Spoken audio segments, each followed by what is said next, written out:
ఇప్పుడున్నటువంటి ముఖ్యమంత్రి గారు నేనేదో పెద్ద మహారాజుని, నేనేదో రాచరికం చేస్తా, నా ఇష్టం ఉన్నట్టు చేస్తా అంటే కాన్స్టిట్యూషన్ ఒప్పుకోదని ఇప్పుడే శ్రవణ్ గారు మన భారత రాజ్యాంగం ఏం చెప్తుంది, ఎవరు ఏ పదవిలో ఉన్నా కానీ చట్టానికి లోబడే పని చేయాలి, మన కాన్స్టిట్యూషన్ లోబడే పని చేయాలని చాలా క్లియర్గా ఆ సెక్షన్లతో సహా వారు వివరించినటువంటిది కూడా మనం చూసినాం. అయితే ఇక్కడ సికింద్రాబాద్లో ఉన్నటువంటి చరిత్ర మనకు, మన పూర్వీకులకు, మన పెద్దలకు, ఇప్పుడున్నటువంటి ప్రజలకు, వ్యాపార రంగ సంస్థలకు, రెండోది మన ఆత్మగౌరవం, మన అస్తిత్వం మీద దెబ్బ కొడితే, మన ఆత్మగౌరవం మీద దెబ్బ కొడితే, రెండోది మన కన్న తండ్రి పేరు మారుస్తా అనేటువంటి మూర్ఖులని మరి ఏం చేయాలనో చేసి చూపిస్తామని చెప్పి నేను ఈ సందర్భంగా తెలియజేస్తా ఉన్నాను. సరే, రాజకీయాలు రెగ్యులర్గా ఉండేవే, రాజకీయాలలో రాజకీయ పార్టీలు కూడా ఉంటాయి. కానీ మన యొక్క మనోభావాలతో ఆడుకుంటే, లేకపోతే ఇక్కడ ఉన్న అస్తిత్వంతో చెలగాటం ఆడితే ఊరుకుందామా? మరి ఈ ముఖ్యమంత్రికి, ప్రభుత్వానికి మనం ఏందో చూపించవలసినటువంటి అవసరం ఉన్నదా లేదా? ఈరోజు లష్కర్ బోనాలని జరిగితే అది దేశం కాదు, ప్రపంచవ్యాప్తమైంది. సికింద్రాబాద్ రైల్వే స్టేషన్ అది ఒక చరిత్ర. సికింద్రాబాద్ మరి రైల్వే జీఎం గారు కూర్చునేది కూడా ఏ రైలు నిలయం అవుతుందో అదొక చరిత్ర.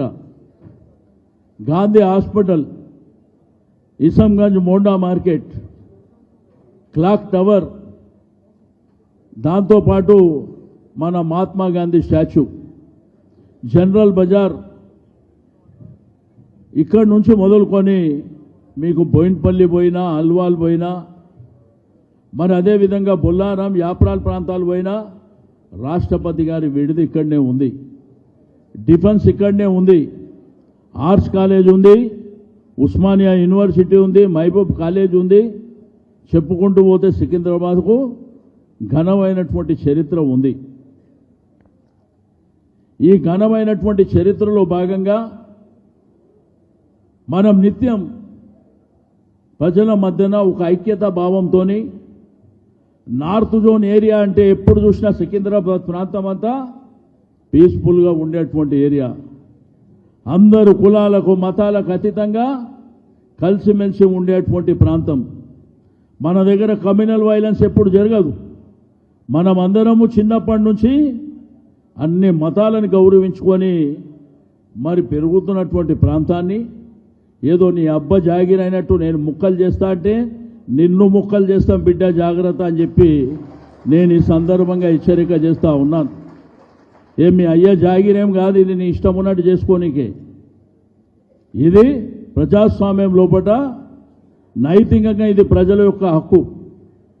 ఈ ప్రజల హక్కుని నేను కాలరాస్తా, నా ఇష్టం ఉన్నట్టు నేను చేస్తా. ఒకప్పుడు హైదరాబాద్ జంట నగరాలు, ట్విన్ సిటీస్ అంటే హుస్సేన్ సాగర్ అటువైపు హైదరాబాద్, హుస్సేన్ సాగర్ ఇటువైపు సికింద్రాబాద్. రెండోది పరేడ్ గ్రౌండ్, జిమ్ఖానా గ్రౌండ్స్. ఇట్లా చెప్పుకుంటూ పోతే సికింద్రాబాద్ కోర్టు, ఇట్లా చాలా చరిత్ర ఉన్నటువంటి సికింద్రాబాద్ని, సికింద్రాబాద్ అస్తిత్వాన్ని నేను దెబ్బ కొడతా. మల్కాజిగిరి అనేది మనకు ఒక చిన్న గ్రామం ఉండే ఒకప్పుడు. సైబరాబాద్ అనేది చిన్న గ్రామం, శంషాబాద్ అనేది కూడా చిన్న గ్రామం. కాలక్రమేణా విస్తరించబడ్డాయి. ఈ విస్తరణలో భాగంగా ఆ ప్రాంతాల అభివృద్ధి జరిగితే ఇక్కడ ఎవ్వరికి అభ్యంతరం లేదు. కానీ 2 సంవత్సరాలు కాంగ్రెస్ ప్రభుత్వం వచ్చిన తర్వాత ఏమన్నా అభివృద్ధి జరిగిందా? ఎక్కడన్నా డెవలప్మెంట్ చూసిండ్రా? ఒక్క ప్రాజెక్ట్ అన్నా ఎక్కడన్నా వచ్చిందా? ఏ ప్రాంతాలలోన కాలక్రమేణా హైదరాబాద్ అనేది నిజాం ప్రభుత్వం నుంచి మనకు హైదరాబాద్ అంతా డెవలప్ అవుతూ సికింద్రాబాద్ అంతా డెవలప్ అవుతూ వచ్చినటువంటి ప్రభుత్వాలు ఇంతో అంతో డెవలప్మెంట్ చేసుకుంటూ వస్తే గడిచిన 10 ఏళ్లలో కేసీఆర్ గారి నాయకత్వంలో కూడా ఆ డెవలప్మెంట్ జరుపుకుంటూ ముందుకెళ్ళినటువంటిది మన కళ్ళారా చూసినాం.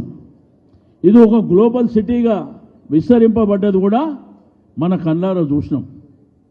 అంటే ఒక చేయి అట్లా డెవలప్మెంట్ జరుపుకుంటూ పోయింది. కానీ ఇక్కడ ఈ 2 ఏళ్ల